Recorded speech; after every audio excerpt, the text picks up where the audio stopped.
Greetings, everyone. Welcome to Artcasters number 237. And so this one is kind of, in some ways, I think it's kind of for us three. I had a guest in mind, and it kind of fell through. And so I do what I always do, and I call Corey up and like, hey, can you host with us? And I'm like, you know what? And there was a lot of other things I almost canceled, and I'm like. And then, whatever the case is, just inside baseball stuff. But then I was like, you know what? Like it's, I don't really have a good excuse to cancel other than I'm just being lazy. So, luckily, Corey said he'd jump in, which is always nice because it's always good to have us three together. Scott, I'm saying that red phone that you have in your office that only dials me, it's there for a reason, so it's fine. Yeah. Yeah, it's the one with the little like siren thing on it. It lights up. Yeah, it's on like a little dinner tray. But so glass dome. So I this one might be a little self-serving because I just the funny thing is I wanted to talk about personal projects because that's like one of our favorite topics to talk about amongst ourselves. Mm-hmm. But I think this might be helpful for other people too because I think a lot of people have personal projects and maybe just the idea of, we'll talk a little bit about what we're working on, kind of like we do an art check, but maybe go a little deeper and also maybe talk about how we balance that with whether it's, if we've got day jobs or if we've got client work or family, commitments and things like that. Mm-hmm. So I think that might be helpful for everyone. But I wanted to kind of get together with my friends and talk about, our personal projects and, any struggles we have, things like that. Because we're all, we're still in the middle of this pandemic. I don't know if we're in the middle or I don't think we're in the end. Because I think where I live in Arizona, I think we just set like the not national record, but world record as far as cases. So. I think Arizona and Texas are having a competition of how bad. Yeah. Florida. I think Florida's up there too. Yeah, because I thought Florida had us beat, but I was just proven wrong. So I don't know this is going to end anytime soon. So but when you're in a situation like this, you've got to occupy your time as best you can. And one of the things that we're doing is we've all shifted to do. I probably more because. Where Corey is, he's relatively safe. I think he's kind of out in the middle of nowhere, as far as that's what he's relayed to me, sort of. We've had less than 20 confirmed cases in my county. Okay, but I know Josh and myself have probably Josh more than anyone, maybe me second. But whatever the case is, wherever you are, maybe that'll give us three different perspectives that people can kind of go off of. But we've all. I just think. Josh had wrapped up his book, and we'll let Josh speak for himself, but he wrapped up his book, and then he just kind of started on this other path of this solo album, which it just seemed like it came out of nowhere, and now he's doing all these videos. I'm just super impressed, but it's just I correct me if I'm wrong, and I know we kind of skipped our intros. We'll get to those in a minute, but just real quick, Josh, is that. Do you think that's something you would have been able to do if we were not in this situation? What's weird? Probably. Okay. The album itself, maybe not, because I was actually working on, and we're still we're really being very meticulous about the mixing on it, but we're very close to finished with the No Saboteurs album. Mm-hmm. So I was already working on an album with a band, and then it's just the COVID thing. The one thing it did was just separate me from being able to play with my band. Yeah. And so in order to have a little outlet for music, I decided to do it. Now, whether I could have done that in a week, I think I tracked the album in 2 weeks, and whether I could have done that, that was kind of more possible because of COVID, and also mainly because of having my book being shopped around. So having to press pause on it while that's happening. Yeah. That's the main thing. But what's funny is I've heard a lot of artists say this, and I think this will probably hold true for us, but I feel like like we've been training for COVID our whole lives. Like it's like I can kind of deal with long periods like in a house, like without going out and stuff, because that's kind of, I mean, that's what you do when you're doing graphic novels or animation. It's like a lot of it's very solitary, and but there are, yeah. I mean, I don't know if that. So it's like yes, but no. Okay. Well, just having the graphic novel off my plate for a little bit and having a creative window.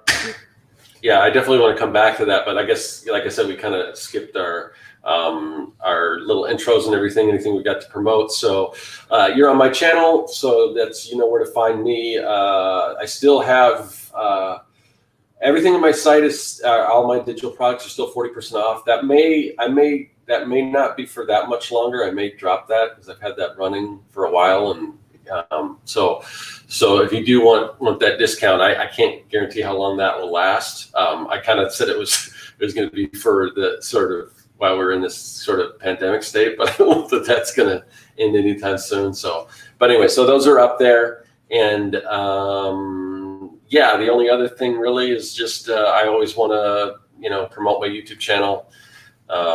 So that stuff was at my website at circworks.com. I forgot. Let's see, I'm all over the place today. So circworks.com is where you can find my digital products, and I have physical products there too. And then of course, my YouTube channel is where you can find like the Comic Maker or the Making Comics 101 series, everything you need to know about making comics. So that's pretty much all I got to talk about today. It's for promote anyway. Josh, what about you? So you can find my art at joshuakemble.com, and you can see a brief preview of my comic about faith and mental illness that I handwrite, hand letter, and hand ink. And you can see a brief preview of that at quarterlystories.com. And then most importantly, you can go on iTunes, Spotify, Apple Music, Amazon, basically anywhere that sells music or streams music, and check out Joshua Kemble, The Bottle of Better Than. I think you guys might like the album. It's pretty good. I made an album, and that's the thing I've been doing a bunch of music videos for and stuff, and I'm sure we'll talk about that a little more. But yeah, so go check those out. Yeah. What about you, Corey? Where can folks find your stuff, sir? You can find me at CoreyKerr.com. And so it's just my name.com. And if you want to see a bunch of the stuff I'm working on recently, you can check me out on Instagram. If you want to hear me rant about the issues of the day, you can check me out on Twitter. And if you want video content, you can check me on YouTube. So, but that's all at CoreyKerr.com. So I love it. Cool. All right. So I guess I'll go back to Josh. So we kind of started talking about the album and everything now. And when I asked you, if you would have done that or not, you said possibly, at least you might have been working on your band, the group album. Yeah. Did you have any plans? Is this something you've been wanting to do, or is it just kind of the opportunity came along and you just like, as far as the solo album? Yeah, so that's the weird thing is I had wanted to do an album that was in like an era where you don't have to like press CDs and do a lot of complicated things, but an album that's available, because a lot of the music I did when I was younger, we never really had recordings of. And then there's like two kind of crappily recorded albums because we didn't have the resources of like GarageBand and like Pro Tools and pretty much like your own little home recording studio. So for me, it was more of just something I had kind of hoped to do by 40. And then I turned 40 and was like, I haven't done that yet. So I'll do it I'll just do it. I'll record every day until I have 10 songs and put them out as an album. And then I think it's funny, but by doing that, it's like anything. And I know you guys will probably relate to this a lot, but it's like, I feel like anytime you tackle something that seems challenging and then you kind of pull it off, it kind of opens this window, like where I'm like, now I think I might do that every year, just do an album. Yeah. And it also reinvigorates everything else. So it's like, feeling that moment of like finishing and feeling proud of what I did, because it's not like I just crapped it out. Like I'm pretty happy with the songs I wrote and stuff. So it's like that makes me have energy when I'm doing music videos for it, and then when I'm doing pitches for quarterly like stories, I feel more like a reinvigorated passion for that, because I can kind of feel what it's like to finish something, and it's like so it's kind of an addiction that feeds more creativity and more personal work, Yeah, and kind of what, just from the album, you decided that you were going to animate some videos, and you're working on the third one right now, which is, it seems like it hasn't even been that long since you started working on the album, and you already have 2 videos out, and you're working on a third. I mean, it's insane. Yeah. And he continues to talk about how fast I am. Yeah, leaving me in the dust like 3 or 4 times over. No. If I were doing the like subtle, crazy stuff you do way more complicated stuff than the stuff I'm doing. So yeah, you're still putting out. I mean, in the last 3 weeks, you've put out like 7 minutes of animation. Yeah, that's insane.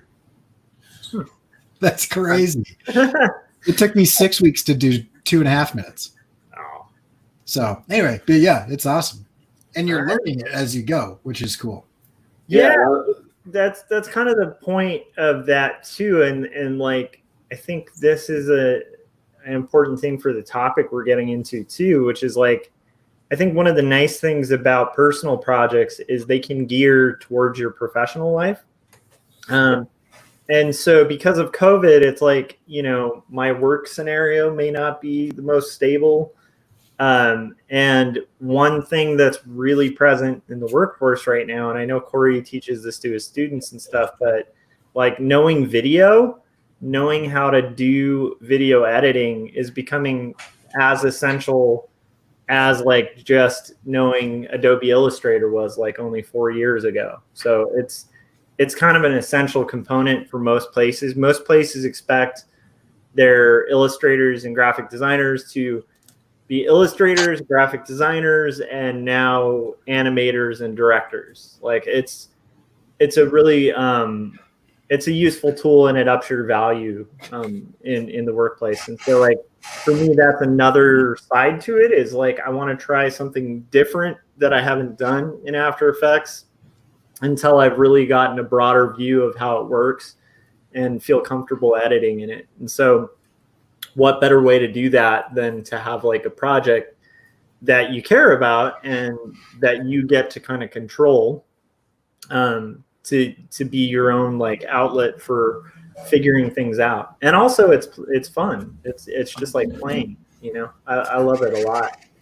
But a lot of it's also really inspired by Corey, because it's like, I see what you're doing all the time in After Effects, and it's super inspiring. And I'm like, I want to kind of play in that sandbox. It just seems kind of fun. And then what I feared is starting to come true, where I'm like, I'm starting to like the video medium and stuff. So, yeah. It's a very expressive medium. Yeah. So, yeah. Yeah. And then you can do a lot in it. Yeah. I could show, should I show this now? Like I can show like kind of the video I'm working on now. Yeah, I figure we could each show some of the stuff that we're working on. So this is what I like about After Effects. The last 2 I've made, I kind of have shown snippets of and stuff, and they're all animation. And this one, I just was like remembering old movies like The Parent Trap, where like back in the day, they just have somebody stand in a room with a clear delineated line and play like, like somebody would play their own sister, or like, or their friend or whatever. So it'd be one actor playing multiple characters, and it's just done with a split screen in a room. And so what I did was grid it off my room in my head.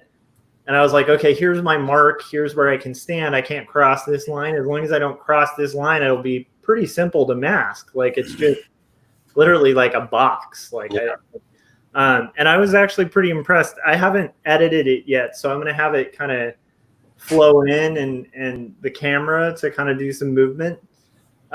Like mainly starting to kind of reveal the characters.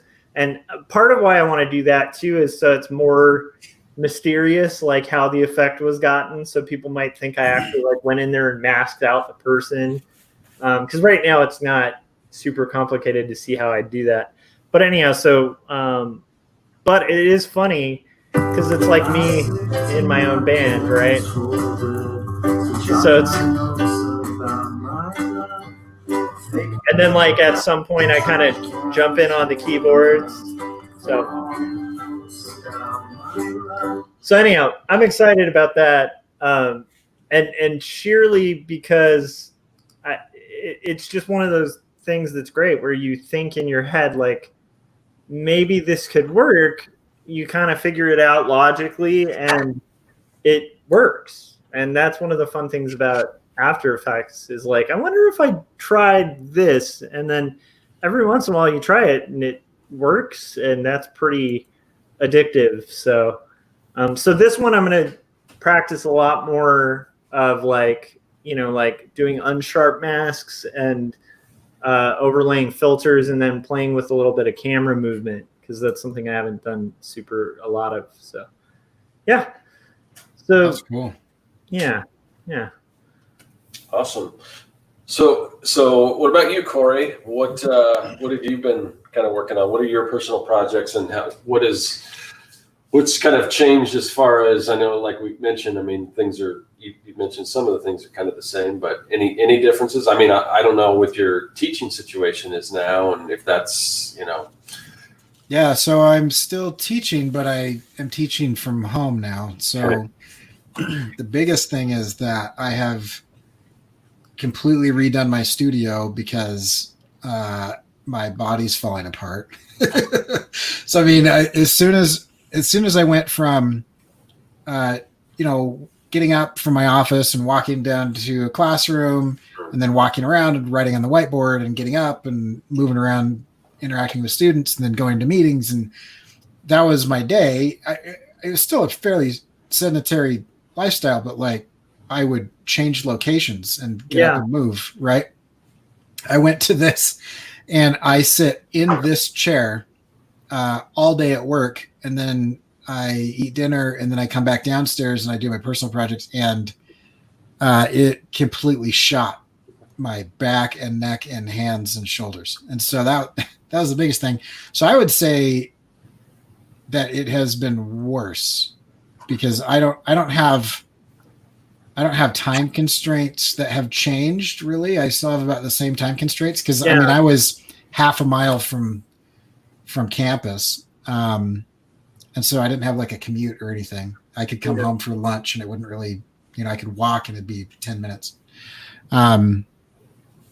But as far as everything else goes, like I'm having to, I have got like a weird heater thing. And so like before I get started, I have to wrap this around my arm, and then I wear this sometimes. And I just kind of deal with a buddy of mine to trade her for some art for massage, which seems to be helping. So she's a massage therapist, professional massage therapist. And anyway, but all of that eats up time. And I am now, I don't know. I think it's week 12 of the semester. And so I think I'm like 15 weeks into this injury, and it's still kind of holding on. Like I'm a lot better than I was, but so that's kind of rough. But as far as what I'm doing, I'm still working my plan. I just have less time to do it. Yeah. So, because after I do everything, I've got to ice down. So I like wrap my arms in like ice packs for like 30 minutes. And so just like, I don't know, because I'm older than you guys by about probably 10 years, I think. And like, I don't know, knock on wood, whatever, if that's wood. But I mean, so far I just haven't had any of those issues, and I'm just worried that they're going to like every once in a while, like I'll start to get these pains. I'm like, oh, this is it. It's gonna, and then I have the same thing. They kind of go away. Yeah. But I don't know, man. I don't. Yeah, just I think the trick is just get up and move around, and you run every day, which is I do, but good. I mean, again, but I still do. Like you said, I kind of sit up here for most of the day. This is kind of how I am, and I'm hunched over, and like I don't know. So hopefully. I mean, I bought a new desk, I bought a new chair, I bought a new all kinds of stuff. But I mean, I think I'm on the road to recovery now. Of course, now that I've said something, I have a huge knot in my back. But but I'm able to. I was like hunched over. My chair was really old. I had a homemade desk. Yeah. That didn't have any arm support, and so I was like hanging all the weight of my arms on my fingertips as I was using the keyboard and mouse and everything. But as far as what I'm doing, I've got this is an animatic that I was doing, and so with like it's got some full animation in there too, a little bit of limited, but yeah, I mean I'm animating on the 2s. I think the last where he flies away could use a couple more frames, but yeah, that's traditional animation. I mean, I drew every frame of that. That's awesome. That excited me when I saw that on Instagram, because I'm like, oh wow, you're gonna go full out. just on some of it. Yeah. But it's a really fun project because like here's a video. I don't think it'll play the audio while I do this. But this is my wife and my best friend from high school recording the dialogue for the scene. And like I haven't talked to him in a long time, Anyway, it's just kind of fun. Like when you get into personal projects, yeah, you have total control over what's going on, so you can hire whoever you want, and I say hire loosely because I'm not paying anybody, but I'm like, hey, be in this thing with me, and it's fun. So that's kind of what I've been doing, and I'm trying to mix it up with like stuff like this, where it's like little bits of little bits of stuff and making some content about it or whatever. So, I mean, that's kind of what I'm doing. So I'm still working on kind of the long form idea of doing episodes that are intended to eventually be rolled up into either a series or a feature film. But it has taken me way longer than I thought. Just mainly physically, but also some of the collaborators I'm working with. I didn't realize the extent of what they were doing, but there's a guy that I'm working with who he's not writing the music. He is hand coding the tools that he's using to live perform the music as he watches my animatics. And so he actually built a rig that he hand coded that is this Eurotrack thing, and then he watches it a couple times, and then he performs it live, and that took a long time to get set up. But now that it's set up, he's saying that he can go through it pretty quick. And so anyway, so I'll have the dialogue soon, and then I'll be able to start doing the animatic. So I've got the first like 90 seconds of animatic done. And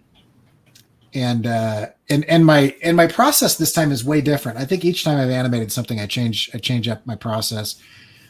But this time is the first time that I'm working with so many different people, because I've got voice actors, and I haven't had dialogue before this one, and I've got somebody else composing the music, and I've got whatever, and so other artists with their artwork involved, and so I'm doing it kind of more like Nickelodeon does. I went to Adobe Max, and they described their process, and they basically produce like a radio drama, and then they do an animatic, which is like that sketchy, the sketchy part of the thing, to that radio drama. So this would be like an animatic, right? And then what they do beyond that is everybody starts working off of that animatic with dialogue. And so they lip sync to that. They'll create all the Foley, they'll do everything else. And so that's kind of what I'm doing. And it's fun. It's interesting. And I keep doing dumb stuff like, oh, this is taking me too long. I think I'll traditionally animate this bird.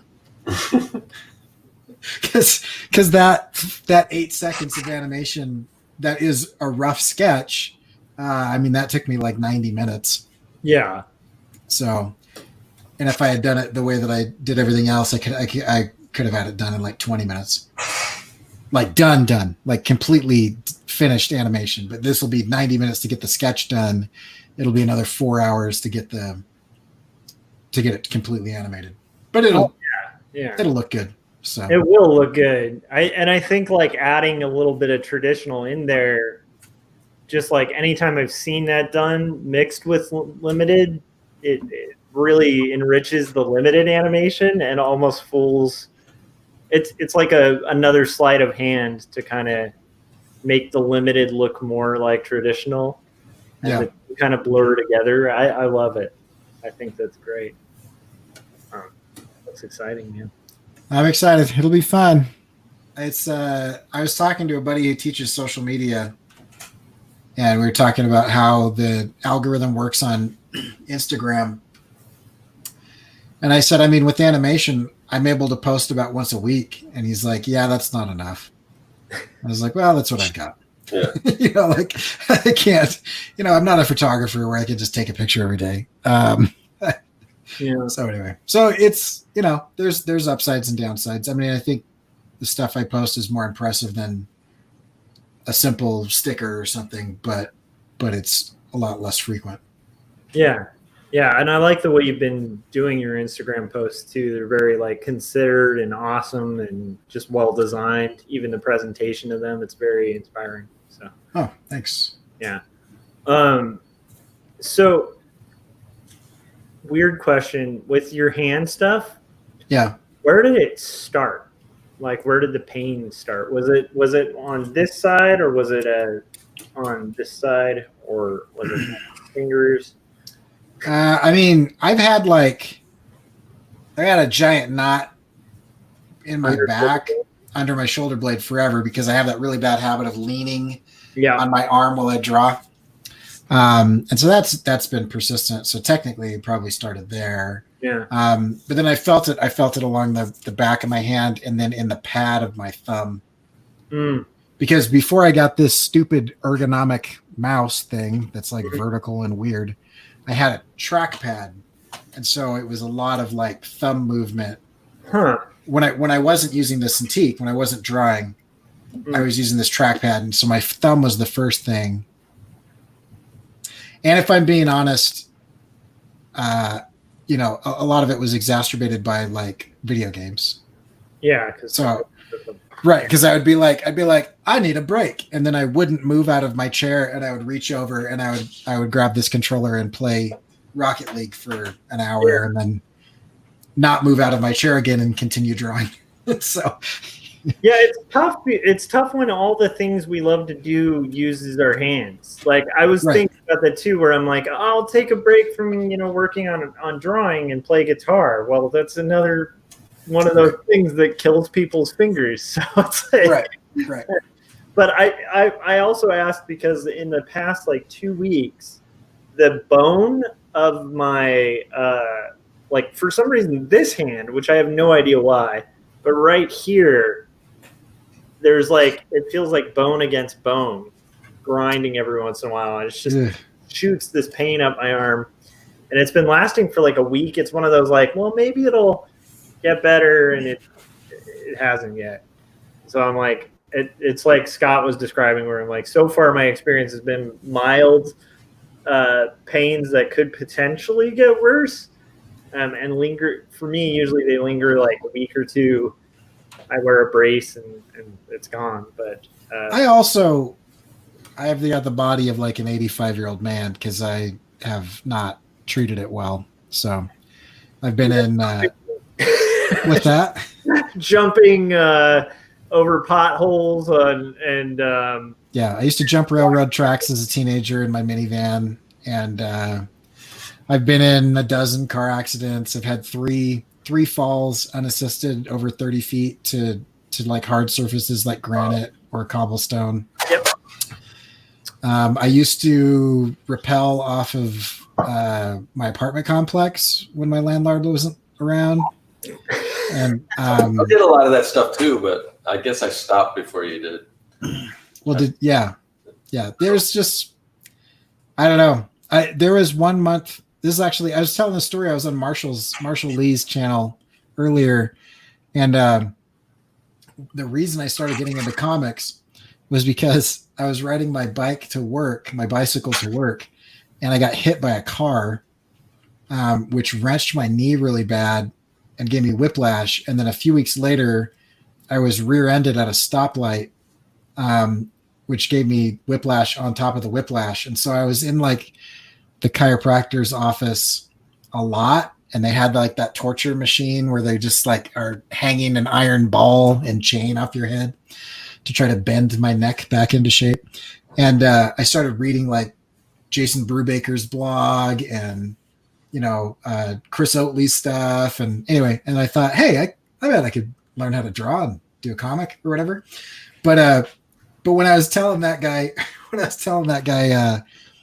he's like, give me your impact history. Give me your injury history. And so I started going through it over and over and over again. And at the end of it, he just said, you realize that this is not normal, right? And I said, yeah, I'm kind of aware, and he said, but I mean, like I can see it in the x-rays. I can see your skeleton has borne the brunt of like the life you've lived so far, but like, you shouldn't be walking, like, like you should be paralyzed given your impact history. I was like, yeah, I kind of lucked out. So anyway, so it's disappointing, but I'm not really surprised. Anytime like my body stops to functioning in a normal way, I'm like, yeah, that makes sense. Yeah. Like I went blind in my eye one time because I tore my retina in half playing football, and so they had to go in there through my pupil and like sew it back together. That's why I have to wear contacts. Stuff like that. That was actually on top of another injury that I got in soccer where I had scar tissue on my retina. So it was like the second time I got hit, it was like a tear. It was like a perforated tear because it was like pre-cut a little bit. So anyway, so it's like a miracle that I get to see, every day that I can see stuff, I'm excited. Yeah, that just makes me really glad I didn't really play sports in high school. Yeah, I was deaf in one ear for about 3 weeks. I had some I don't know, infection or got sick, and my eardrum felt like it burst. And go to the doctor, and I can't hear, and I was like, when's my hearing going to come back? And they were like, well, hopefully it'll come back. Like, oh man. Yeah. But then it did. So yeah. Yeah, that happened to me last semester. I was walking around with a cane because I got an ear infection and I went deaf, and it was so inflamed or whatever that it was pressing on my inner ear, and I had no balance, and so I had like constant vertigo, and I was walking around with a cane. I'm 40 years old and I own several canes. So yeah. You self-lanced that thing too, right? That was a different time. That was a different time. Man, too many times, Corey. I know. But yeah, I did show that to them. I took a picture of it because they didn't believe, like, because I'm kind of matter of fact about pain. So I was like, yeah, this hurts a lot, and they're like, oh yeah, sure. And I said, well, let me show you the last time. And I pulled out my phone, and they're like, what happened? And I was like, oh, it got infected and it was really painful. So I lanced it, and they're like, at home. And I was like, oh yeah. Oh, so okay. I feel like this is turning into that scene from Jaws where they're comparing their scars and stuff. Yeah, I know we are so far off topic. I haven't even talked about the motorcycle yet. So let's veer back to the topic. All right. Okay, so I don't know. I mean, do you guys, you want me to kind of talk about what I've been working on? Yeah, I want to see your stuff. Okay, yeah. So a couple things. So my situation since this whole pandemic happened, I mean, I had been, I was pretty much full time. I guess you would say freelance, and wanting to move away from doing client work, but still relying on client work. And when this whole thing happened, the client work kind of dried up, and I'm still owed quite a bit of money from that. Hopefully, I'll get that money back. I don't know. We'll see. But it did. I did. I had already made some headway as far as trying to build these passive income streams. So I do have some money coming in from digital products and everything. I'm probably about a third of the way to where I kind of need to be.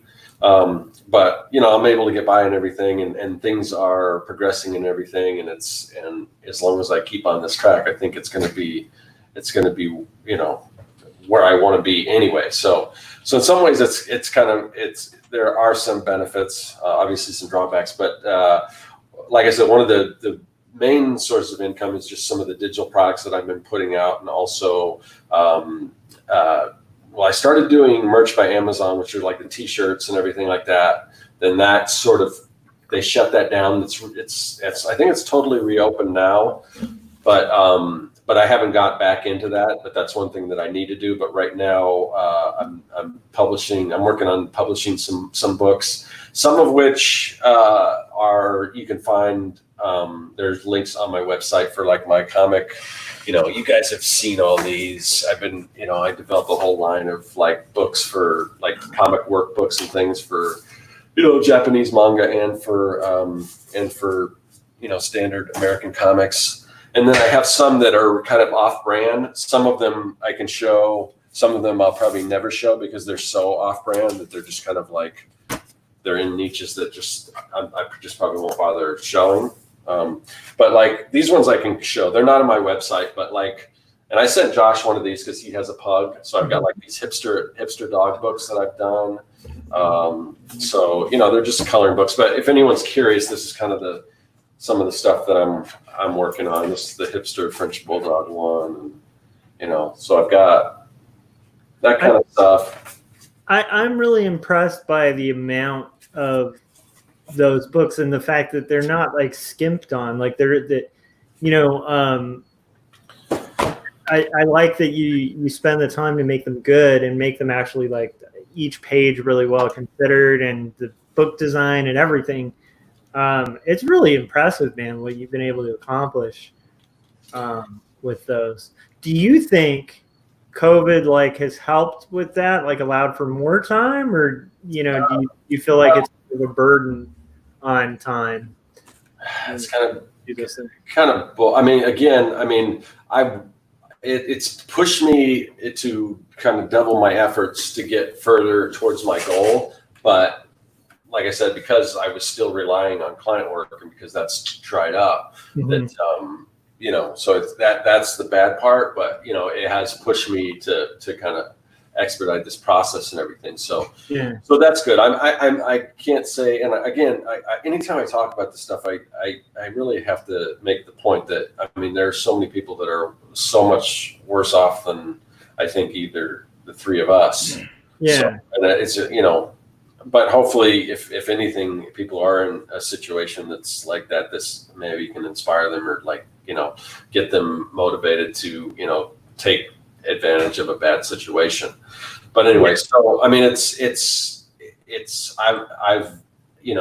been I'm doing okay, and I'm getting further towards my goal, and the things that I have been working on have been it's just kind of cool just to, without doing client work, usually I get paid most of my royalties on, around the first of the month. And and it's from various sources. So, and it's stuff that I even forget about, like deals and things that I even forget about running. So it's like, oh, wow, I just got $100 from this thing I didn't even know. And then I got 200 here, 800 here, so yeah, it's kind of cool, That's awesome. And it really is just a matter of the only reason why yeah, I'm not where I need to be, is I just don't have enough work out there yet. But the more of these, every time I put out more work, it just, the other stuff is still bringing in money. So it's just a matter of taking the time and putting that into it. And then it's, compounding, I guess, Yeah. So the more products, the more books I get out there. And like Josh said, I mean, there are a lot of the people that are successful doing the Kindle publishing, KDP, are, they're more marketers who are just like doing real quick things, just basically throwing. I mean, these people have like thousands of books that they're publishing, whereas I've got probably around 20 so far. But my books, I'm trying to go more the quality route, and hopefully that'll, some of these books, eventually I am going to do more workbooks, but I still want my workbooks to, and when I say workbooks, I'm talking about low content, which, if you can imagine like a lined notebook with like a neat, an attractive cover, that's what some people are doing. And they're just putting so many of those out there. I want to do more, like maybe more illustrative, because most of them they're just not well designed. So yeah. I've got ideas for just more like niche, like workbooks. Like if I could give an example, let's see, like, so one of them, I want to do some kind of tongue in cheek, like notebooks, like say for like people who are like into like paranormal investigations or something like that. And it would just be like, kind of an illustrated book that would just be, I would design one page and then I would just repeat that page throughout the book. But anytime you like, and it could be as a gag gift, or it could be somebody who's serious about it. But like if they notice something unusual, and it'll give a checklist on different things you notice or stuff like that. I mean, so that, just to give you an idea, so it's not so vague, and I've got tons of different ideas for stuff like that. And that's, right now the coloring books are more time intensive because each page is different and everything. But after I finish this coloring book series that I'm working on right now, before I get back to doing more coloring books, I want to just do a bunch of these type books and just get more volume out and everything. So I kind of showed those books. And then the other thing that I'm working on are the digital products, which that is definitely something that's tied to my own brand and everything. So it's mostly all comics related. I just released the Hero Design Studio not too long ago, where you can, it's got like these kind of stamp brushes for most of the major design programs: Photoshop, Illustrator, Affinity Designer, Clip Studio Paint, Procreate. And you can create little templates, design your superheroes and everything. So I published that, and so I've got a pretty good partnership with Design Cuts, who I usually give them exclusive on any new product. But right now I'm working on an exclusive product. They approached me to design an exclusive product for them solely, so that'll only be available for them and through my website. Nice. But it's going to be, and I haven't really made this public, but I don't see any reason why I can't. And I've already established that I'm allowed to talk about it. My patrons, I've mentioned it, but so the next thing I'm working on is tentatively called the Comic World Builder, and it's going to be, and I'll show you guys some of the stuff, but just a lot of assets and things that you can use to help build your comics. A little different than the Comic Maker's Toolkit, which has like brushes and sound effects. This one might have some of that, but this is going to have like perspective grids and also like backgrounds that you can take and you can drop in or skew or change around. So I'll kind of show you. I'll show you this. So this is, let's see. So I'll share this here.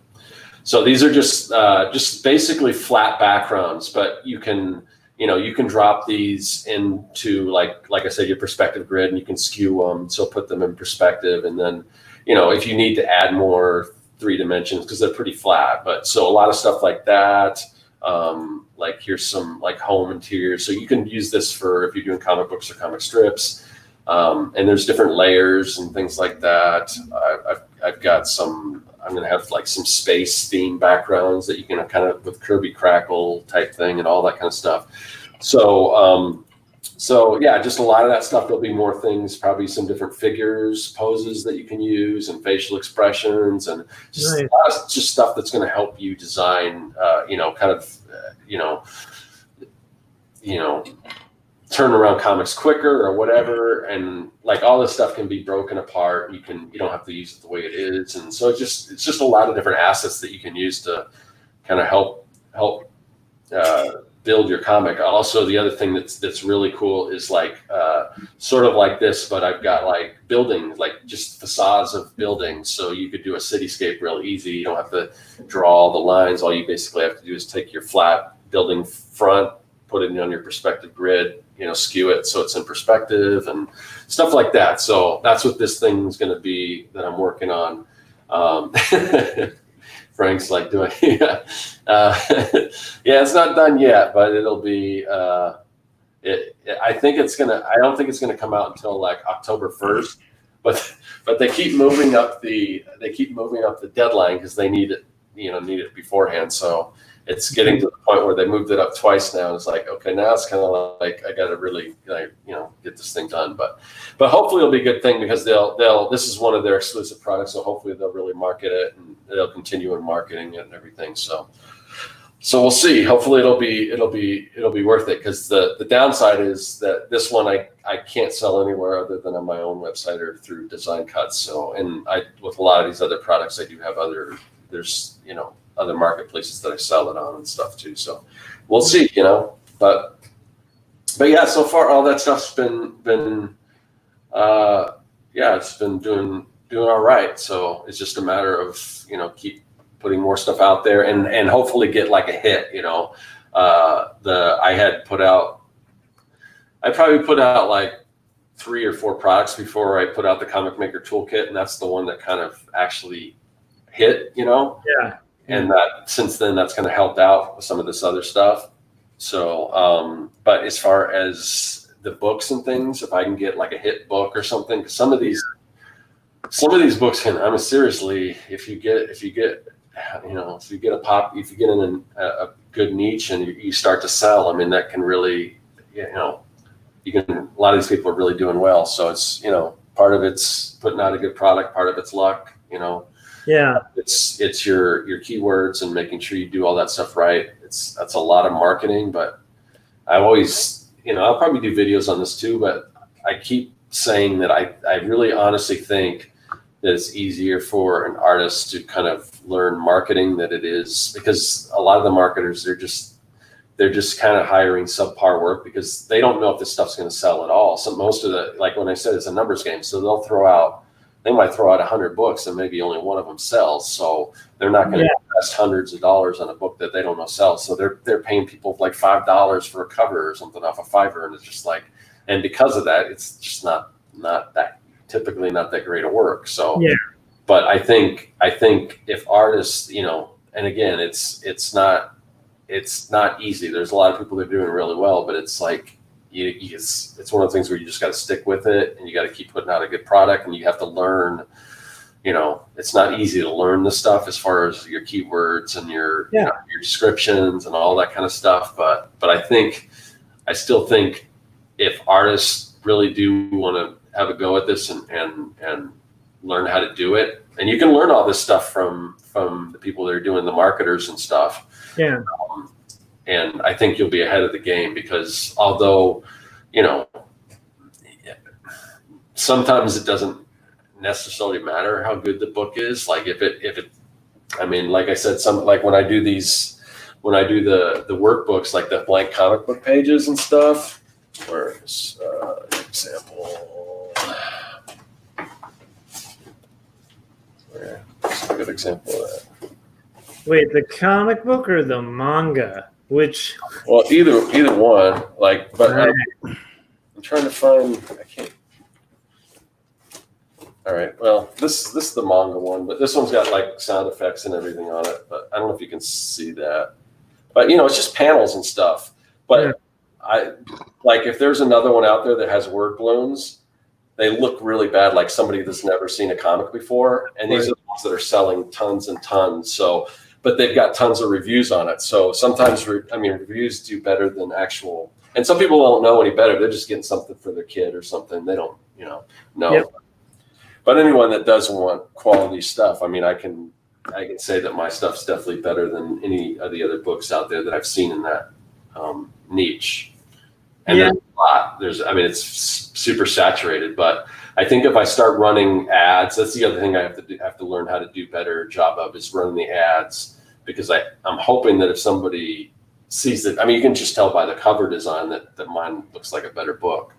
Yeah. So, but they don't know that, and if they can't find it because there's so many listings on Amazon, if they don't see it, they're not going to know that. But if I can, I'm willing to, and I'm willing to take, not make any money off of these books in the beginning, because if you can start getting them to sell, then they'll continue to sell. Yeah.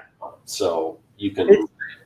It's that hard conundrum too, because, just because something sells doesn't mean it's good. That's definitely, I think, a truism, right? There's a lot of really crappy books that are bestsellers. Yeah. There's a lot of really great literary books that have barely sold, and in the author's lifetimes may have never sold. So, but we're all trying to find that sweet spot, right? Where it's viable and good. It's like, how do you kind of marry the two? And I think your point about kind of doing the research and trying to really hit the marketing is pretty inspiring, and definitely something I think we're all trying with our personal projects, is just how do you kind of angle the marketing part? Because I think the marketing part's going to be the struggle, because we all have pretty high standards for our own work, but how do you market it? And Corey kind of warned me about that with the animation too. He was saying, I'll put up something I spent a long time on, and it might get 2 views. Yeah. And yet you invest a lot of time into animation. It's not a short process. And so how do we get that point where it's, the views are there, but the quality's there? It's a hard balance, Yeah. I've gotten to the point, and I've proven this over and over, with sticker stints and stuff, where I could easily do an illustration a day, a more simple, like a sticker or something, or a t-shirt design or something. I could do one of those a day. And each time I do that, I do grow my Instagram or whatever. But I put 5 days into that Black Lives Matter police brutality animation that I did. Yeah. And I didn't get 200 views, I got 100 and something. And I was like, oh, okay. Had I done, if I was doing it for the views, which I wasn't, that would have been disappointing. Yeah. And I think given the amount of work, that if you would have got, 50,000 views, try taking those views to the bank and see where that'll get you. It's kind of I know what you mean, but it does translate a little bit though. Yeah.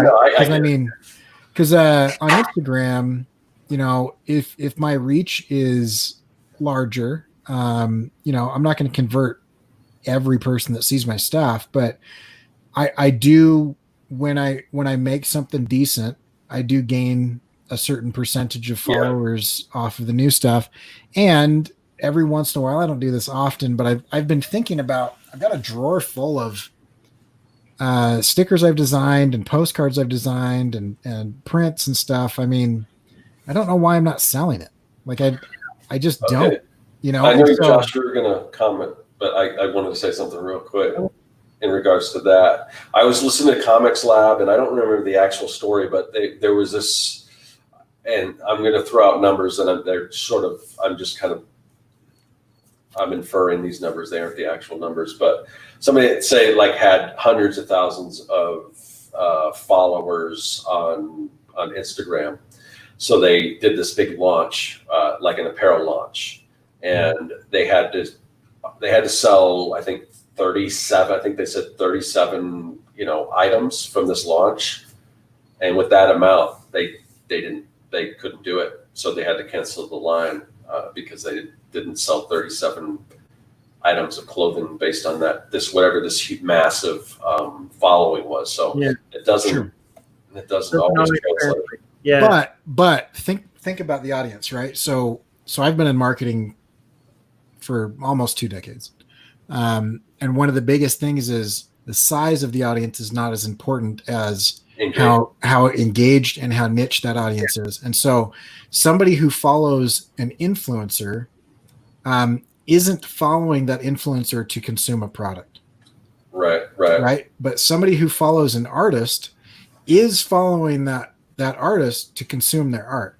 Now, whether that consumption translates into dollars or not is different. But like, I'm not going to follow Kim Kardashian so that I buy yoga pants, or I don't know what she sells. I don't follow her, but right. But I'm, you're following for different reasons. Mm-hmm. Whereas if somebody chooses to engage with my content, which is super niche and kind of, I don't know why you would unless you like the art, right? Mm-hmm. And then I come out and say, hey, I'm selling some of this, you can own it. Yeah, most of the people are not going to buy that. But it's a more niche and more targeted audience than, say, an influencer, like Philip DeFranco, right? Has huge audience. Mm-hmm. But I'm there to watch his videos. I'm not there to buy his t-shirts. Right. But I follow Scott Serkland, and when Scott Serkland puts something out, he puts out something that is within the wheelhouse of why I'm there. I'm there for the art. Yeah. Some people, not everyone, some people just, want the content and everything. And then I've got people like Frank that, he wants everything I put out. So that's my, he's my one true fan where I need 10,000 of them? Yeah. But I get that a lot. One of the most mystifying things for me is trying to breach that gap. Greg says that it's 1,000. It's 1,000, not 10,000. I'm getting the 10,000 hours, I always get the 10,000 hours in the. I get them mixed too. Yeah. For me, it's hard to breach that gap. Like literally this week, every once in a while, I will check my social media presence, like just how am I doing on Google searches, that kind of thing. Like it was like this week, I saw this post with my art go viral on Twitter. Not like massively viral, but it got like shared like thousands of times, and it's an image of mine posted by somebody on Twitter. And what was it? It was that frog that I drew that took 30 minutes, and I drew it like, over 15 years ago. And it's like that frog. If I could have everything I do take off like that frog, I would be a pretty wealthy dude. Right. Like it's hard to figure out why. I get it. I thought it was funny. That's why I made it, but I don't understand. Like it's a fascinating juxtaposition. It's also weird because it's like if I post that frog, I'm not going to get the reactions that, someone else posting my art gets. It's very strange. I don't know. But the algorithms are really weird with that. Yeah. One thing that has changed recently that I'm going to start doing, at least on Instagram, is I've been treating it as, a place to see some cool stuff of people that I follow, and then, a place to like post things, and then I leave. But one of the things that Instagram is doing now is like creators that engage with their own audience are being rewarded, right? And so the last couple of days, I'm like, I'm just gonna pick like 10 or 15 people a day, like during lunch or whatever, that follow me on Instagram, and I'm gonna go check out their stuff. I'm gonna leave some comments, and I'm gonna like, and I've got a couple thousand followers on Instagram, so I'm not gonna get to everybody in a week or whatever, but I'm gonna do that every day for a few minutes of every day. I'm gonna go interact with my audience, because a lot of them, because of the stupid algorithm, haven't seen anything that I've posted in months because as soon as they don't engage with a single post, that tells the algorithm that they're not interested in my account anymore. And so my account drops in the list of what it chooses to show them. Well, that makes sense. And so, like, you have to have consistently good stuff for the social media algorithms to show people what they've already signed up to see, which drives me nuts. I hate that people are like, I want to see more of this, and then the algorithm's like, we'll see. Yeah, I mean, I don't somewhat pre-algorithm when you would just see things in order when they were posted. Yep. I constantly go to my subscriber tab because I want to see the stuff that I subscribe to, and it's like I get on kicks where I just watch one video, and they know how to hook you because I watched one video on some topic that's not art related or whatever. And then they start feeding me more. I'm like, okay, well, maybe I like that, and I'll click on that and all this. And these aren't things I'm subscribed to, and if they stop sharing them with me, I wouldn't miss it. But it's just like they know how to get me with those content. Yeah. It's like, you know. That's because they're moving away from merely tracking to actually controlling and manipulating. So it used to be, you know, it used to be that they were very good at telling everybody what we have done online. They're now getting to the point where they're very good at telling everybody what we are likely to do online. And they're moving into an area where prediction is no longer the thing, but manipulation is the thing. Yeah, so if I do these following things, they are likely to do this because I've seen people like him with these attributes and whatever key indicators and not, when we show them this type of thumbnail or this type of whatever, they will click on it.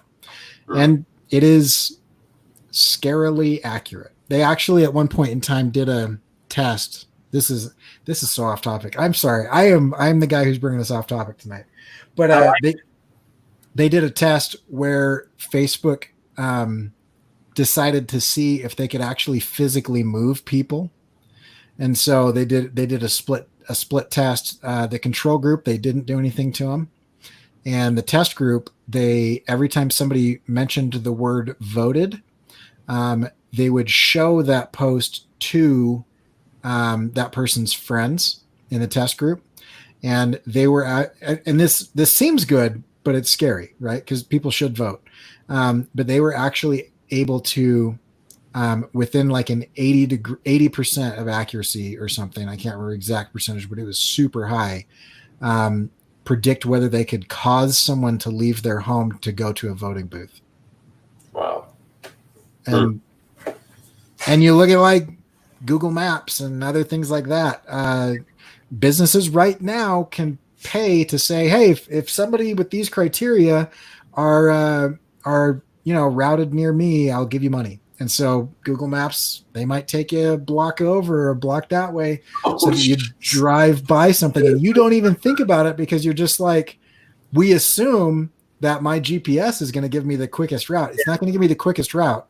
It's going to be the quickest route plus whoever has paid for me to drive by their store. Oh, yeah, wow. the scariest possibilities because Waze has started also taking like mild amounts of advertisement, but at this point it's like advertisement to, like, when I'm driving by somewhere, if like Taco Bell kicks Waze some money, then you're driving by, you see all the streets, but then you see a Taco Bell icon on the Waze thing, and it's barely used. Yep.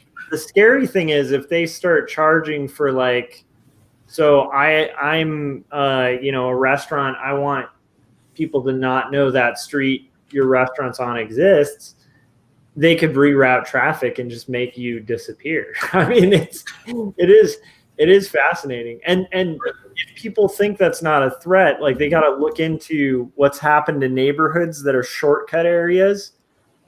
Since Waze, at least in California, where especially Southern California, where it's like everyone drives, everyone commutes, everyone's always on the freeway. There's neighborhoods in Los Angeles that were like really peaceful and quiet, and then Waze came into existence, and now they're just like jam-packed, traffic jammed areas because they're just great shortcuts. So imagine if they just decide to kind of take it a step further, like Corey was saying, and then the other thing is, who's to say they aren't already kind of doing that, you know? Right. Well, and you take it back into the art realm. It used to be that the best art and the best ideas would rise to the top. And nowadays it's not that. Nowadays it's whoever can drive the most eyeballs that we can sell to our advertisers. And it's like mass popularity does not equal quality. It equals mass popularity. Yeah. And so we've gotten to the point now where the influencers, the people with these giant audiences, are having the reason they have a giant audience is because they have a giant audience. Right. Like, it's like KDP. It's like everything I'm talking about KDP. Yeah, exactly. The reason that book sells is because it sells. Right. Not because it's good. And when it starts to sell, it could be the first in the market, so it starts to sell, and then it doesn't really matter how good the next book is that comes along. That other one's just got so much traction that Amazon keeps pushing it, you know. Yeah. Greg's asking, was it ever really like that? Really? Okay. Prior to the internet age, right? You had gatekeepers. You know, if Walter Cronkite mentioned you, you'd be famous. If Oprah picked your book, it would be a bestseller, right? Yeah. Prior to that, like if the Medici commission you, then you can paint. Right, exactly. But the death of the gatekeepers, or the death throes of the gatekeepers, because they're still around, but just not as strong. And the turning point of Web 2.0. So when Web 1.0 turned into Web 2.0, which is the genesis of user-generated content, there was a period of time where good stuff rose to the top. And then as soon as Facebook and Google and others that are following suit of those two started to see that they had what they call data exhaust, which was they were just there to deliver searches, or they were just there to connect people to people, right?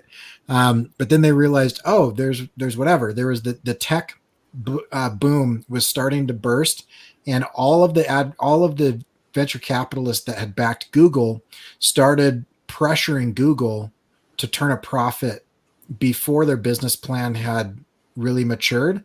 And so to make a quick buck, they took all this data exhaust and began selling that and manipulating that. And that was the beginning of the end of that kind of what I would consider the utopia of the internet, which was it was truly an open, free space. I remember that brief window before. Really short period of time. As consumers kind of ruined it too, because a lot of people would figure out how to gamify it. Right. And so it kind of had to change just because the early algorithms were too straightforward and kind of honest. Like you used to be able to rank first in Google by if somebody had search terms, right, and they ranked first, you could copy their metadata from their website and paste it into your metadata in your website, and you would outrank that person because yours was newer. That was it. That was the only criteria. It was like, these are the keywords that deliver this search and whatever is newest. And so you could literally just in like 5 seconds rank first on Google with no other criteria. So that ruined everything. We helped crap the bed. It wasn't just that. So it's kind of sad because it's like they almost were forced to find different algorithms too. But what's interesting is now it's like almost expected to be gamed. Like I've never paid for followers. I've never paid for advertising to increase my followers. And I've actually considered it because of the fact that people are so reliant on like, well, this person has that many numbers, and it's like that Amazon conundrum where it's like, well, this book's a bestseller. Right. And there's a lot of publishers who used to cheat that too. Like they'd go through like a bulk mailing system. Right. Religious institutions do this, where they'd buy, like they'd have some radio station buy like 10,000 copies of the book and then give it as free giveaways. In the meantime, it's upping the rank, and then the book becomes a bestseller because it's always in the bestsellers list because they've bought their own books. Right. And then it starts actually being a book that sells because people see it and go, well, that's a bestseller. It's insane.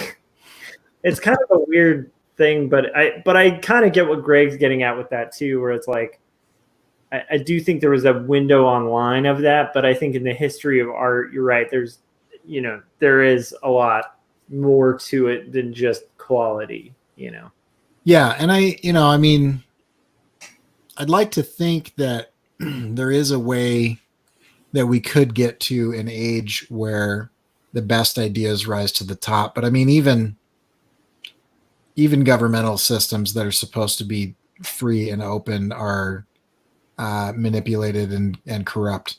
And so, it's not like we have the best candidates in the nation running for president. No. We have whatever the system allows us to deliver. It's not, there's still some freedom of choice, but only sort of. So I don't know if human nature is really ever going to get to the utopia artistic ideal that I want, where if there are people out there that would enjoy my art, they get to see it. That's all I want. But yeah, it's crazy. It's crazy out there. Kemble 2020. Come on, guys. I'd vote for Josh, and I disagree with a lot of his politics. Well, I'd make you agree with a lot of my politics. As part of my platform is I will force agreement. There you go. That's a good way of doing it. I figure I gotta adapt to the times. But so here's I have a question for you guys. Okay. I could complain, either emotionally or logically about how the deck is stacked against small artists. But that doesn't sell any books, and it doesn't put butts in seats. And so the deck's stacked. It sucks. That is the way that it is. What do you do about it? That's what I'm curious is moving forward here. If I want more people to watch my short films, if I want, people to, I don't know. That's part of my problem is I don't know what I want as far as like, I don't know why I'm doing this. I mean, art for me is self-medicating. I just do it because if I don't, I'm not happy. But at the same time, I also have a desire for people to enjoy it. I want people to have it. I want people to enjoy it. If I could finance printing it all and shipping it all for free, I would do that. I can't, right? But I would love more people. But that's the challenge, that's the thing. So what do you guys do? That's the thing. You kind of have to persist and try a bunch of different routes. I mean, like in my case with Quarterly, like part of why I'm going with a literary agent is to try to get a bigger publisher so I have bigger distribution. That doesn't equal sales. Great distribution doesn't equal sales at all. But it gives more potential eyeballs a chance to see it. And I think that mixed with marketing and kind of just trying, I think that's kind of the only route to go. It's similar to like, I think you can kind of take two ways about it. Like I've known people who've been ruined by being obsessed with views and obsessed with numbers and obsessed with the lack of audience or audience. And usually that leads to kind of a destructive thing, I think, for people's like soul, weirdly enough. I think being aware of it's good, but I definitely think you just kind of have to be persistent. Like it's a hard game being creative. It's hard to get a teaching position like Corey has. It's hard to be like if you guys think it's easy to market products like Scott's been doing with digital products, like good luck. Like try it. It's hard. It's a lot of work and some of it's luck. It's hard to be an art director. If I lost my position as an art director, I'd have a hard time getting another art director position. It's a hard position to get. The only way you get anything is at least that's my take on it, is like I think you kind of have to try, because what we do is so impossible anyway. Yeah.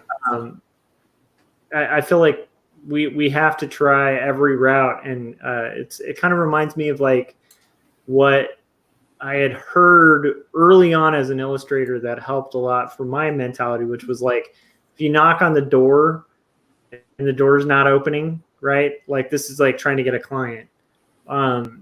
You try like the side door, and if that's locked, you try like the sliding door, and if that's locked, you start see if there's any open windows, and if those are closed, you start chipping away at the wall. Like the point being, like, if you're gonna do creative, and especially if you want to, bring it into the world of commerce, you have to kind of just chisel at the wall, and eventually, I think we've all been at this long enough to where it's like Scott was saying, like some of his digital products didn't take off at first, and then there was one that did, and that's kind of helped guide the other ones to making it more profitable and possible. I've experienced that a million times, where when I first got into t-shirts, a lot of my early designs were terrible. I didn't know that at the time. And then, I got better and better and better, and also just one or two hit. And then that became like a thing I could make a living off of. So I don't know. For me, I think, sorry, it's a very long-winded answer, but to me, I think any one approach isn't going to be appropriate. I think you have to try every approach. And if every approach doesn't work, you just got to, like I said, if you have to break down a wall to do it, break down a wall. Yeah. For me, I mean, my whole goal is just, I mean, I've worked, pretty much, I've been fortunate enough to be able to do art for a living throughout my career. However, a lot of that was working, doing an art day job. And the thing that I eventually realized, maybe a little too late, was that, these are not secure jobs. I mean, I don't think there's any job security, really, and so my goal is never to have to work for anyone ever again other than myself. And in order to make that happen, it's not going to be easy. And if I have to, then I'll go back and work for somebody, but I really don't want to, because you invest this time with the company, and you do your best work, and in the end, it's just you're a number. So I'm kind of done with that. So for me, it's almost just like a necessity, and it's going to be a lot of hard work, but I probably should have done this earlier in my career, like I said. So I'm older now, and so it would have been nice if I would have realized this sooner and kind of learned more of the entrepreneurial stuff. Because I mean, I have throughout my career, there have been large or long stretches of time where I have done just only freelance work, but it just wasn't. Again, it was more like client work. Now it's like there are no clients. I'm building a business, building products and hoping those products sell. So it's very different, and it's not easy. And it's, part of the whole, selling on Amazon. I kind of, it's sort of a ethical battle for me, because a lot of their business practices and things that they do, I don't agree with, but they're the biggest marketplace. So it's almost like it's, in some ways, I compare that to like a taxi driver having to move to Uber, because you have to, and maybe you're taking a cut by doing that. Maybe, so I don't know, things are changing, and, I'm hoping that I can get into some of this stuff where, and I'm not just concentrating on one thing. I'm trying to build different areas, because you don't want to put all your eggs in one basket, but Amazon is a big part of that. and it is just because they've got just, people are searching on Amazon. That's where they're finding things. And if I can create a product and if I can create the right keywords that people are searching for, and they end up finding my product and buying them, and if I can keep doing that over and over again to the point where, it's sustainable, then, that's kind of where I'm going to go until things change again. And, maybe it gets to the point where it's just too difficult to do that kind of KDP stuff, and maybe I'll find something else, but I don't know. But, and the other thing is I want, in doing this, I'm also discovering other things. Like there's a whole, I was watching people that were just, they're doing real well with like audiobooks and hiring ghostwriters and doing all this kind of stuff. And I'm like, oh, that sounds like these people are really doing well doing that. And then I had to stop and say, I don't want to do that, because to me, I still want to create, I'm in this to be a creator. I want to create things and put them out there. Mm-hmm. It's not necessarily comics. I'm still trying to tie comics into it, like with the digital products and stuff, but maybe it is more like coloring books and stuff, but it's still creative and it's still stuff I like to do.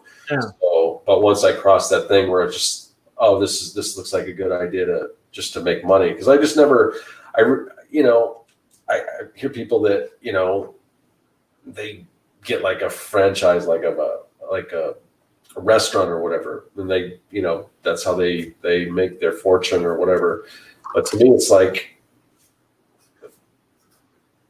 that doesn't appeal to me, because I want to create. Yeah, and I think Corey and I and Scott, I think all three of us have talked about that a lot. Where it's like, I don't think any of us got into this to make money. And that doesn't mean we didn't get into it to make a living, because I think all three of us are making a living doing creative work, but it's like, if your goal is money, it's just the wrong industry. And there's decent money. And I've known people that are pretty successful, and it's, becomes more and more decent the more successful you are at depending on the field. But still, like the most successful, cartoonists,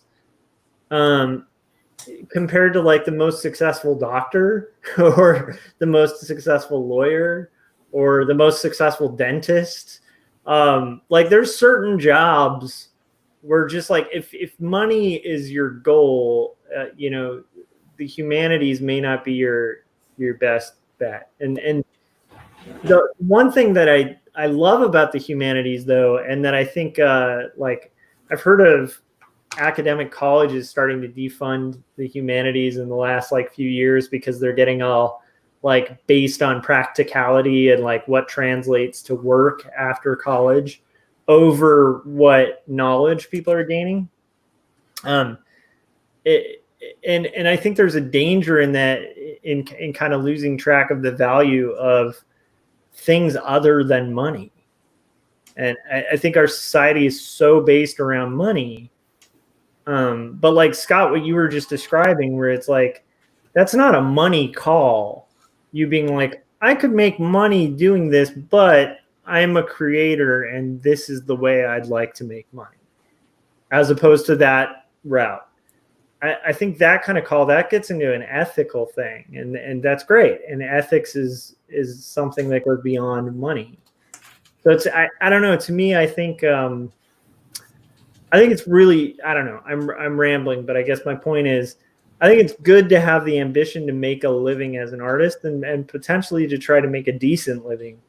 But I think if your end goal is money, I don't know. I personally, I mean, you might succeed at it, but, and I'm not talking to anyone here in our group, but just for any artist listening. But it's like, if you succeed at it, you could end up in a nightmare scenario where there's no authenticity to your work. And Corey and I talk about that ad nauseum, as does Scott, where it's just like there's an importance to authenticity in art that kind of transcends money. But yeah, it'd be nice to make money doing what we love. So yeah, and money's a nice, Yeah.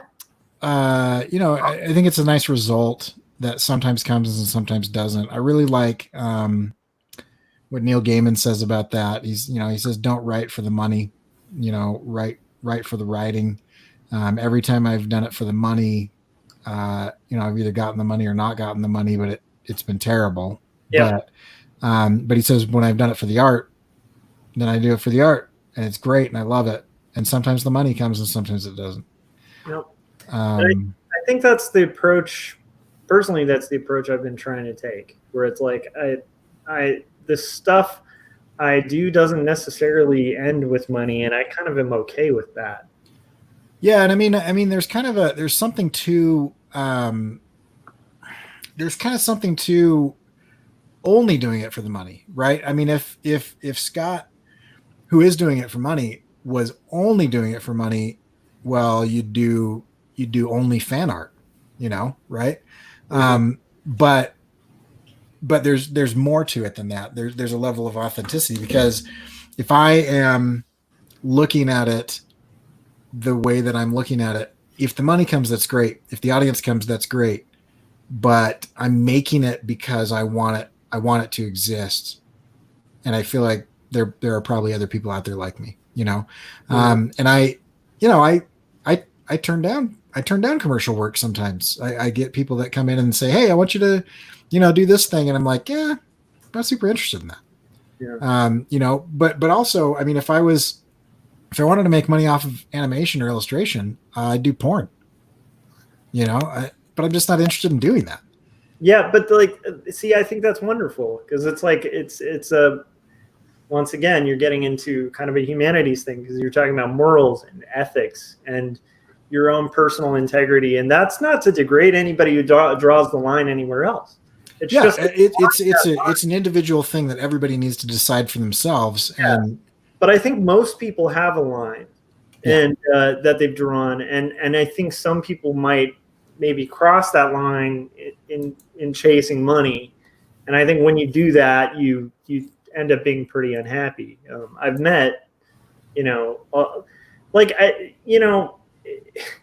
knew a lot of people growing up whose goal was like, I'm going to get a house, a camper, a family, and that's my life. Like, I'm going to have a camper, a house, a family, and a backyard, and barbecue on weekends, and have a pool. And most of their identity outside, a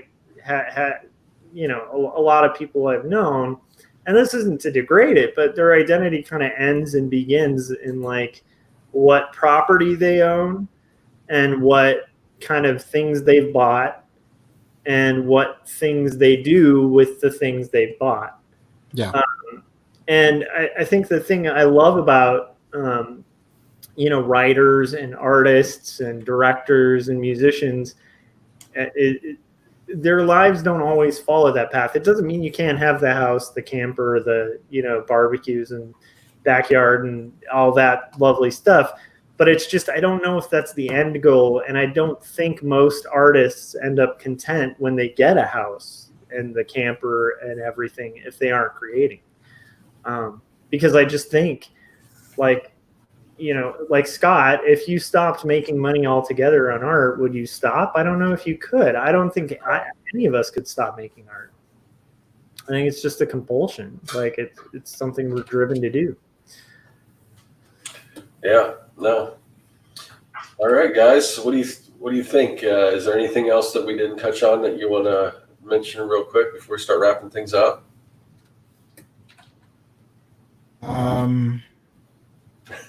Nope. I mean, I think anything we say at this point is going to be a deep dive into more stuff. So that's true. I mean, Greg mentioned a great book, which or a concept which I read in a book. Seth Godin has been covering a lot of stuff, and he said, what he's been saying lately is the smallest viable audience. Is kind of what you're looking for. He covers that concept in a book called The Icarus Deception. And The Icarus Deception is a fantastic book. If you're looking to create That is a book where he really branched out. And it was a few years ago. He really branched out away from kind of his business centric, Purple Cow and Linchpin message into more of an individual artistic message. And so I think a good place to end is if you're looking for a book to read that really gets you inspired, get that one, because he does talk about like, don't chase the money, create what you feel like you're called to do. And if you feel like you're called to be an accountant, you can be an accountant in an artistic way. You can be, if you feel like you're called to be an actor, right? And you kind of there are things in this world that we feel like we should do, but maybe our parents told us that it wasn't a viable option, or maybe Chris Doe's been talking about that lately. Maybe we feel like we're not good enough or whatever, but like, you're doing the world a disservice by not bringing your art, whether your art is music or visuals or animation or thought or speech or writing or whatever. The world lacks your art and needs it. Yeah. And I'm glad you brought up like an accountant too. Cause like I have an accountant that I absolutely adore, and he's born to be an accountant. He loves numbers. He loves learning, tax law, and like he's passionate about accounting. And it's like, to me, that's awesome. Like that guy's dream is to be an accountant. And I think like I'd like to deal with a world like that, where it's like when I get food, it's from somebody whose dream is to make food. They love making food. Yeah. Like that's a much better reality than a reality where a bunch of people are kind of forced into labor they don't want to do. Well, I mean, can you imagine living in a society which most of humanity lived in at one point in time, where you just did what your dad did? Yeah. Or you were a woman and you weren't allowed to do anything? Yeah. And it was just like, oh, okay, well, my dad's a blacksmith, so that's what I will do for my entire life. Well, and I think some of that still lingers. And I think it's unusual for our circle, I think, like of artists and stuff like that. But I think outside of the art world, like I think that's a pretty common thing, where it's like, my dad was in the military, I'm going to be in the military, my kid will be in the military. It's the same branch of the military. That's what we do. We're military men. And then my dad was a contractor, I'll be a contractor, right? Like it's like this passed down generational thing.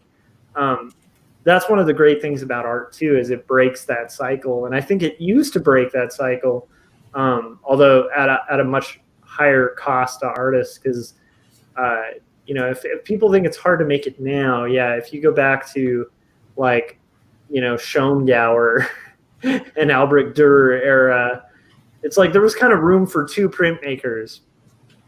And then if you were trying to get the slot of the next, oh man, we're going on a rant. Never mind. We're not going to get into Dürer versus Schongauer. But I think that's a really good point. I was trying to wrap it up. Yeah. I love it. Then let's do wrap it up. Here we go. Let's go, Josh.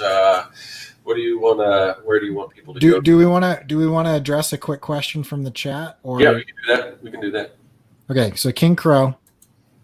Okay, is it foolish to make a comic book with a character like my favorite character so I can do those kinds of stories? No. Marvel Comics is in the dumpster. I don't even want to work there if I could, which is tragic because I love Marvel Comics. It depends on what you mean by foolish, I think. Like if your goal is to like live off of your comic book immediately, that's probably pretty foolish, right? If that's what you consider foolish. But if your goal is to build something that you own that has the potential to be big and you own it, or that you get fulfillment out of creating that thing that you want in the world, I think that's exactly what I'm talking about. Yeah. Make whatever sacrifices it takes to bring the thing into the world that isn't there, that you think should be there, and that only you can do. Yeah. And a good example of that too is like, Jeff Smith was a huge fan of Pogo. There's a little bit of a similarity between Pogo and Bone. Totally different stories, but it's like you don't look at Jeff Smith's early work and go like, oh, he totally wasn't a fan of Walt Kelly. It's like, no, you can see Walt Kelly all through what Jeff Smith does. He just did it different. He brought his own voice to it. Yeah. But like part of why he created Bone was like he really liked Pogo and he wanted to create a world like that. I did that exercise in my Making Comics 101 where I wanted to create there's so many derivative characters out there, but one that I was kind of surprised that there weren't that many of, and that was Spider-Man, just because it's such a unique character that, the whole idea of spinning webs, other than things that are related to Spider-Man, like other Spider-Verse characters, there's really not a whole lot of other characters like that, where there's tons of other characters similar to that Batman or, the Hulk or whatever. So I set out to do just that. Like, what can I do? What do I like about Spider-Man, and how can I do something similar to that, but do something different and a little bit original, still having it be derivative of Spider-Man. And I came up with this character was sort of a combination of like a Spider-Man and like a Tarzan, where it's more of it was in this post-apocalyptic world where the whole world was like overgrown with like vegetation. And so instead of, he was basically like a sort of like a Tarzan type, where you could not just swing from vines, but also could control the vines, and, but it would be that type of character. So that's kind of what I came up with. So I don't know if that's kind of what you're talking about, but I mean, we're all inspired by things. So take what you like and see if you can put a new spin or something like that on it. So all right, Josh, where can everyone find you? So you can find my art and stuff at joshuakemble.com. You can see a preview of my graphic novel that's currently being shopped around to publishers at quarterlystories.com. And most importantly, whatever music streaming device you use or music buying platform, as long as it's a digital music buying platform, you can search for Joshua Kemble, spelt like it is on my website, and the bottle of Better Than. And there's a 10-song album that's pretty good, and I'm pretty darn proud of. And I'd love to hear more of what you guys think. That's speaking of art that I just made for art's sake. That's one of them, and it'd be cool to kind of hear what people think and hopefully get more ears listening to it. So yeah. All right, cool. Corey. You can find my stuff at CoreyKerr.com, and I'll have an ask here. So here's my ask. Okay. Go watch the this First Amendment video. This is the one that I'm really trying to get out there. And let me know what you think. So you can go to CoreyKerr.com and click on Find Me Online, and there'll be a link there to my Instagram. And so go check that out and leave me a comment on that video. And I'll probably post the what I was working on tonight here in a few minutes because I've got it done. So awesome. All right. So yeah, and as far as me, you're my channel, so you know where to find me on YouTube. If you want to find some of the stuff that I do, you can go to circworks.com. That's where my digital products and everything are. Also on that website, there'll be a link to where you can find my comic workbooks like these on Amazon. They're only available on Amazon. And if you, for some reason, if you saw some of those hipster dog books and you're interested, I've got the corgis, I've got the pugs, and I've got the French bulldogs. If you have one of those breeds or you just like them, they're not branded under Circworks, but if you go on Amazon and search Posh Puppy Press, you'll find those there. So anyway, so yeah, that's what's going on with that. And then this show here, the Artcasters, we do this every week typically. And if you want to know when we're going to go live, whose channel we're going to be on, because it actually switches from Josh's channel to my channel. The best way to do that is to join our mailing list. We don't spam you or anything like that. Usually about 30 minutes ahead of time, we send out an email newsletter with a link to where you can find us, and you'll know what the topic is, who the guest is, and everything.